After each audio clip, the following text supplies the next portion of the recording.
Hi అండి. 'Devil boss' part 14. ఇక గలగల పారే గంగమ్మతో నిత్యం భక్తి పరవశంతో మునిగి తేలే కాశీవాసులు రోజుకు ఎన్నో వేల మంది దర్శించుకునే విశ్వేశ్వరుడు విశ్వనాథునిగా కొలువుతీరిన నగరం.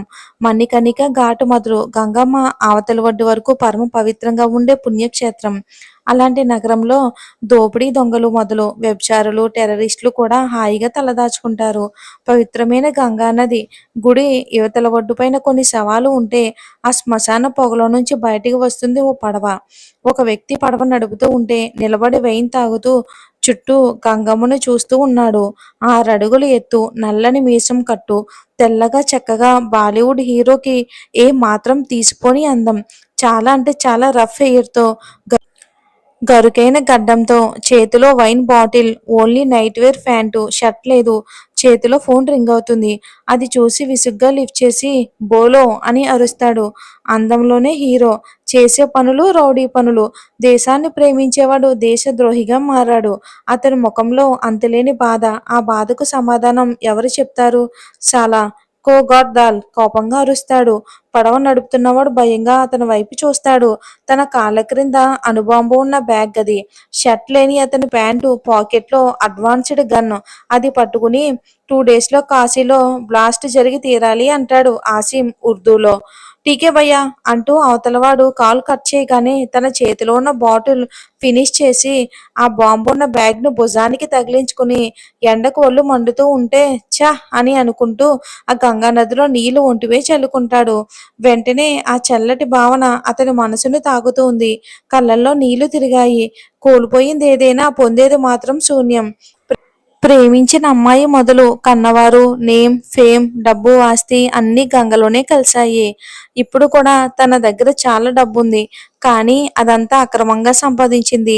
గుండెలో బాధను కంట్రోల్ చేసుకుంటూ ఫేస్ వాష్ చేసుకుంటాడు. పడవ కంచున కూర్చుని మరోసారి చేతితో వాటర్ తీసుకుంటూ అందులోని అతని ప్రతిబింబాన్ని చూసి, ఏ బియర్డ్ తీసివేసి ఆసి, నువ్వు చాలా బాగుంటావు అని ఆమె అతని గడ్డం లాగుతున్న ఆమె రూపం కనిపించింది. గుండె బరువెక్కింది. మనసు ముక్కలవుతున్న భావన. కళ్ళల్లో గిర్రని నీళ్లు కారి గంగలో కలిశాయి. అవి మాసిపోతూ ఉన్నాయి. గతం జ్ఞాపకాలు కూడా గంగలో అంతమయ్యాయి. ఒక్క క్షణం కళ్ళు మూసుకుని గుండెల్లో బాధను కంట్రోల్ చేసుకుంటూ ఆసిం టక్కున కళ్ళు తెరిచాడు. అతని కళ్ళు రుద్ర నేత్రుల్లా తపిస్తూ ఉన్నాయి. నా కోపం ఈ దేశం మీద, అందరిలో కాదు, కొందరు వ్యక్తుల మీదనే, వాళ్ళు నమ్మే సిద్ధాంతాల మీదనే కోపంగా అనుకుంటూ గర్భగుడిని చూస్తాడు. నెక్స్ట్ డేనే అక్కడికి రాబోతున్న సెంట్రల్ హోమ్ మినిస్టర్ సయ్యద్ అలీని గుర్తు చేసుకుని, నీ చావుకి ముహూర్తం ఫిక్స్ అయ్యింది. నా లైఫ్లో నువ్వు పార్ట్ అన్నావు కదరా, పగలో కూడా పార్ట్ అయిపో అని బ్యాగ్ తీసుకుని అఘోరాలు ఉన్న సైడ్కి వెళ్తాడు ఆసిం. ఇక ఆ రావు దగ్గరికి వచ్చేద్దాం. హూ అని అంది. నీ వెయిట్ ఎంతరా, నేను క్యారీ చెయ్యలేను అంటాడు హస్కీగా. వెంటనే వాళ్ళిద్దరి ప్రైవేట్ మూమెంట్స్ అన్ని గుర్తుకు వచ్చి సిగ్గుతో తలదాచుకుంటుంది. అతను అందంగా నవ్వుతాడు. ఇద్దరికీ అవన్నీ గుర్తుకు వచ్చి ఆ క్షణం ఆ ఫీలును ఎంజాయ్ చేస్తూ తమ పర్సనల్ వరల్డ్‌లోకి మరెవరికీ చోటు ఇవ్వక ప్రశాంతంగా కనులు మూస్తారు. ఆమె కోసం ఈ రోజంతా ఇక్కడే ఉండాలని ఫిక్స్ అవుతాడు. అరవ్‌కి తెలియని విషయం ఏమిటంటే ఈ రోజు వెళ్ళి ఉంటే జరగబోయే ఘోరాలన్నీ ఆపగలిగేవాడు. కానీ ఆసిం కూడా దొరికేవాడు. కానీ తన ప్రియమైన ప్రాణమైన ఆశీ కోసం తప్పక ఇక్కడే ఉంటున్నాడు. విధిరాతనెవరూ మార్చలేరు కదా. ఆరుషి అరవ్ లంచ్ కోసం చాలా రకరకాల ఐటమ్స్ రెడీ చేస్తారు కింద. ఖురోషి, నజియా, అక్కన్ ఎంతసేపటికి కూడా వాళ్ళు కిందకి రావటమే లేదు. బావొచ్చి ఇంతసేపు అవుతున్నా ఇంకా నన్ను చూడలేదు అని అలుగుతూ నేను వెళ్ళి డిస్టర్బ్ చేయనా అంటూ తల్లి దగ్గర గారాలు పోతుంది అక్కన్. వాళ్ళ పర్సనల్ స్పేస్‌లోకి ఎవరు రాకూడదు, వెళ్ళకూడదు అని ఖురోషి అరిచేసరికి మూతి ముడిచి ఫోన్‌లో తల దూర్చి తనకి ఎంతో ఇష్టమైన క్రికెటర్ అయిన ఆసిం ప్లే చేసిన వరల్డ్ మ్యాచ్ చూస్తుంది యూట్యూబ్‌లో. అక్కడ కామెంట్ చూసి మిస్ యూ ఆసిం అని అంటూ ఉంటుంటారు వ్యూవర్స్. అసలు ఆసిం ఏమయ్యాడు అన్న ఆలోచన తన మైండ్‌ని అస్సలు కుదురుగా ఉండనివ్వదు. ఆసిం గురించి ఆలోచిస్తుంది. తనకి యూట్యూబ్ ఛానల్ ఉండడంతో ఆసిం కోసం చాలా న్యూస్ గ్యాదర్ చేసి అందులో అప్లోడ్ చేయాలని డిసైడ్ అవుతుంది. తనకు తానుగా కొరువితో తల గోక్కోవాలని డిసైడ్ అయినట్లుంది పిచ్చి అక్కన్. అతని కోసం ఎక్కడి నుంచి మొదలు పెట్టాలి అని అనుకుని ఆసిమ్‌ది వైజాగ్ అని తెలుసు కాబట్టి ముందుగా అక్కడి నుంచే స్టార్ట్ చేద్దాం అని అనుకుంటుంది. ఇక first of all Asim biography అంటే అతని పుట్టుక, పేరెంట్స్, స్కూల్ లైఫ్‌తో సహా అన్నీ తెలుసుకోవాలి. టీవీలలో చెప్పే ఊరు పేరు కాకుండా అతని సొంత ఊరైన వైజాగ్ వెళ్తే అతని కోసం ఏదైనా తెలుసుకునే ఛాన్స్ ఉంటుంది అనుకుని ఇంట్లో కాలేజ్ టూర్ అని చెప్పి తన ఫ్రెండ్ జీమాను తీసుకుని వెళ్ళాలని పిచ్చి పిచ్చి ప్లాన్ చేస్తుంది. అతని ఫోటో చూస్తూ ఇంత అందంగా ఉన్నాడు, మంచివాడు, ఎన్నో ట్రస్ట్‌లకు మనీ డొనేట్ చేశాడు. ఒకానొక టైంలో అతను ఒక గేమ్‌కి వచ్చిన 10 క్రోర్స్ అమౌంట్‌ను అనాథ శరణాలయానికి కూడా ధారపోశాడు. మరి దేశద్రోహి అన్న ట్యాగ్‌లైన్ ఏంటి ఇతనికి? ఎక్కడో ఏదో లింక్ మిస్ అవుతుంది. ఎప్పుడు చూసినా అతని పోస్ట్‌లో మాత్రం 'నిన్ను కోరి' అనే పోస్ట్ తప్పకుండా ఉంటుంది. అంటే ఏంటో కూడా అర్థం కావట్లేదు. పైగా ఎవరినో లవ్ చేస్తున్నట్లు న్యూస్ వస్తే తను నా ఫ్యూచర్ వైఫ్, ప్రెజెంట్ ప్రేయసి అని 4 ఏళ్ల క్రిందట ఓ న్యూస్ ఛానల్‌కి ఇచ్చిన ఇంటర్వ్యూలో కూడా చెప్పాడు. ఇప్పుడు ఆమె ఎక్కడుంది? ఏం జరుగుతుందో నేను వెళ్లి అతని కోసం తెలుసుకుంటే అతను ఏ తప్పు చెయ్యకపోతే ఆసిమ్ మంచివాడని నేను ప్రూవ్ చేయగలను. అసలు అతని కోసం చిన్న న్యూస్ కూడా లేదు ఎక్కడ. పోలీసులకు తెలుసా? అంటే బావగారికి ఉఫ్! ఇన్ని క్వెషన్స్ అని తల పట్టుకుంటుంటే ఏంటి నా చిట్టి మరదలు ఇంటెలిజెంట్ మరదలు అంతలా చించుతుంది అని వెనక నుండి ఒక వాయిస్ వినిపించింది. చటుక్కున తల ఎత్తి చూసిన తనకు ఎదురుగా అరవ్. బావా అని వెళ్ళి అతన్ని హత్తుకుంది. నైట్ వచ్చి నాతో మాట్లాడలేదు అని అంటుంది అలకగా. ఇద్దరూ కొంత సమయం పడుకుని లేచి ఫ్రెష్ అయ్యి తన కుర్తీలో అరవ్ లాచీలో కిందకి వస్తాడు. చూడచక్కని జంట. నేను వచ్చింది మార్నింగ్. అసలు ఈ టైంలో నువ్వు పిలిస్తే లేస్తావా? అందుకే నీ అప్పి దగ్గరికి వెళ్ళాను అంటాడు నవ్వుతూ. అలిగిన అక్కన్ చూడప్పి నేను నిద్రపోతూ అంటున్నాడు అని మూతి ముడుచుకుంటుంది ముద్దుగా. ఆమెను హగ్ చేసుకుంటాడు అరవ్. ఆశి అక్కన్ తలపై మొట్టి నిజమే కదా అంటుంది యాటిట్యూడ్ చూపిస్తూ. అని అలిగి డైనింగ్ టేబుల్ ముందు కూర్చుంటుంది.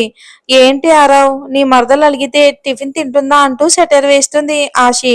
ఏ ఆశి నా మరదల మీద నిందలు వేసి దిష్టి పెట్టుకో అని కసిరేసరికి అక్కను కొంచెం సాటిస్ఫై అయ్యి మా బావ మంచివాడు అని పల్లికిలిస్తుంది. ముగ్గురిని చూస్తూ కురేషి కూడా కూర్చుంటాడు. నానా అరవ్ ఎలా ఉన్నావు కన్నా అని అంటూ పలకరిస్తుంది గౌషి. అదే ఆ ఋషి వాళ్ళ మదర్. సూపర్ అత్తయ్య మీరెలా ఉన్నారు అని మాట్లాడుతూ అందరూ కలిసి నవ్వుతూ టిఫిన్ చేస్తూ ఉంటారు. అప్పటికే టైం 11 దాటుతుంది. ఇంకా కాశీలో గంగా నది ఒడ్డుకు చేరతాడు ఆసిమ్.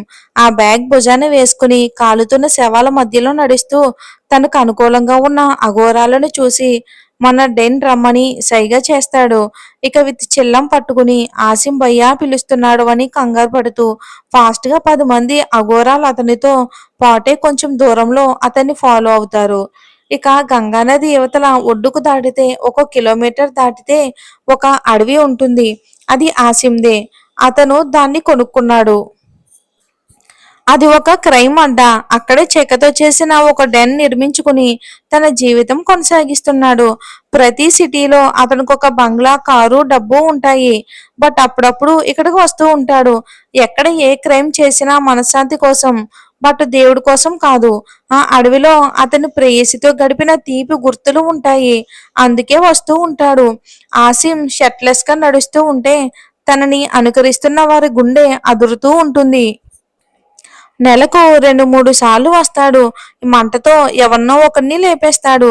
ఆసిమ్ కోపం తెలిసిన వారికి ఈ రోజు ఎవడికి ఊడిందో అనుకుంటున్నారు.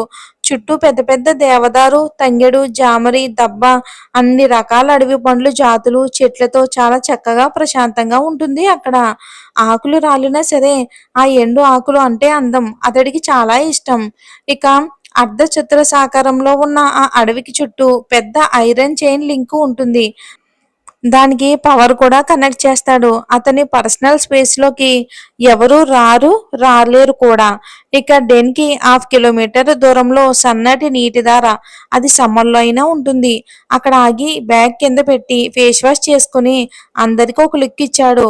100 మీటర్ల దూరంలో ఉండి సలాం ఆసిం భయ్యా అని అంటారు. తల ఊపి చెట్టు కింద పడితే దానిపై కూర్చుని నడుం దగ్గర గన్ తీసి దాన్ని హోల్లోకి గాలి ఊదుతూ బుల్లెట్స్ రెడీ చేసి స్ట్రింగ్ ను రౌండ్ లో తిప్పుతూ ఉంటాడు. ఒక్కొక్కడికి చుచ్చు పడిపోతుంది. ఎవరు ఏం చేశారని ఒకరు ముఖాలు ఒకరు చూసుకుంటూ ఉంటారు. ఇక ఆసిం గన్ చేతిలోకి తీసుకుని నిన్ను కోరి వచ్చిన నాకు నాపై ఎందుకే అంత కక్ష పెట్టావు? ఏం పాపం చేశాను?